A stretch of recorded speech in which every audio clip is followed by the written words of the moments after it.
त्याच्यामध्ये बघा आता पेपर स्ट्रक्चर बघतोय. पेपर कशा पद्धतीचे असतील? पेपर जनरल स्टडीजचे जे 3 पेपर आहेत, म्हणजे सामान्य अध्ययन 1, सामान्य अध्ययन 2, सामान्य अध्ययन 3. त्याच्यामध्ये पहिले 10 प्रश्न असतील ना, एकूण 10 मार्क्ससाठी असतील. 150 शब्दामध्ये उत्तर लिहायचं असेल.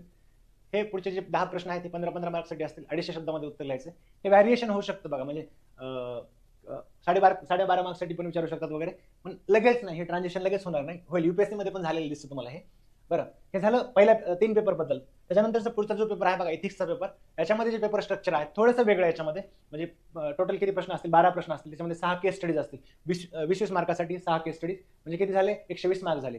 आणि सेक्शन ए जो आहे याच्यामध्ये, त्याच्यामध्ये टोटल जे प्रश्न आहेत ना, 6 प्रश्न असतील. पण याच्यामध्ये पहिला प्रश्न आहे ना, त्याच्यामध्ये 3 प्रश्न असतील, उपप्रश्न असतील. बाकीच्या प्रश्नामध्ये तुम्हाला 2 उपप्रश्न दिसतील. दुसऱ्यामध्ये A B, तिसऱ्यामध्ये A B, चौथ्यामध्ये A B, पाचव्यामध्ये A B.